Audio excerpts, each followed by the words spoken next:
Is Fisker Karma fixing their battery issue? A zoo uses poo to power their rickshaw.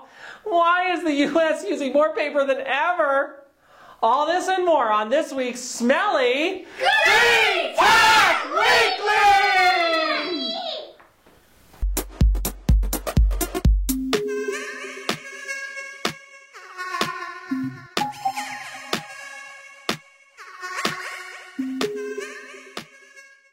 Hello and welcome back to Green Tech Weekly, the place where we look at the cutting edge of tech with a side of crazy just for the heck of it. In our first story, Fisker Karma is going to do what Tesla decided not to. After the recent issue with Consumer Reports, their dead test car, and the many customer complaints, they've set up a replacement program for 640 of its sedans to get new batteries installed. Wait. That's almost all of them.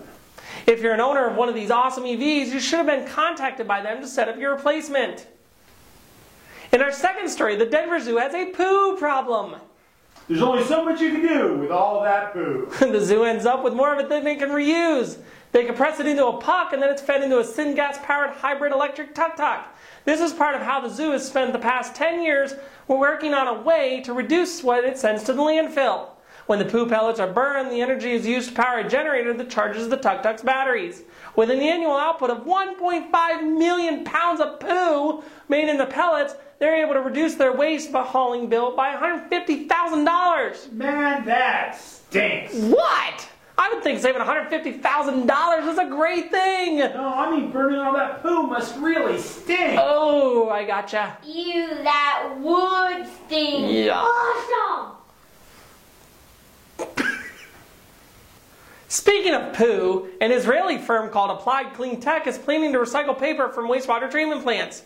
Through a proprietary method, they extract the cellulose that used to be toilet paper. Again, I say ew. The fog rolls made of you-know-what are a new source of paper, the company is saying.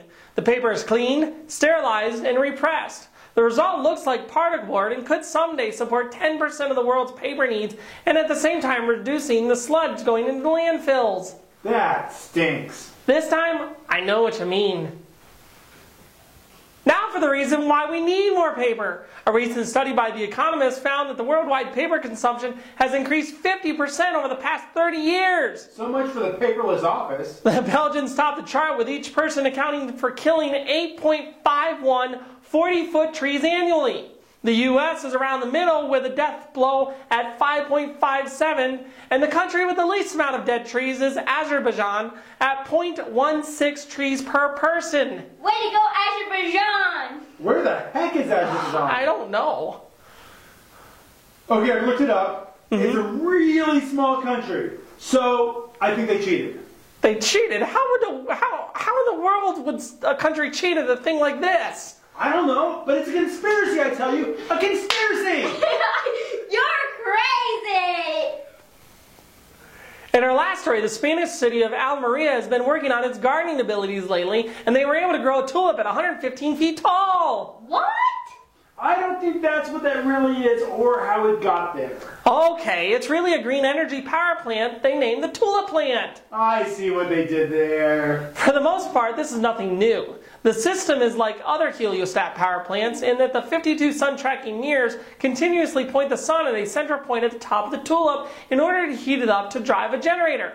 The new and innovative part is that instead of traditional oil, mineral, or water being heated, this plant heats up the air around it to a whopping 1,832 degrees Fahrenheit. That's hot enough to melt steel. This means that it does not need a cooling medium, meaning no need for water in areas where it's scarce.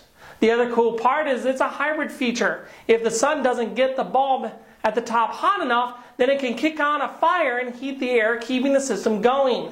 This is also how it runs at night. The whole system can power 60 to 80 homes and should last about 25 years with regular maintenance. That's another show. Hope you liked it. Leave some comments and remember to subscribe as well. Follow us all the usual ways, and as always, remember to rethink it green. Rethink it green! Rethink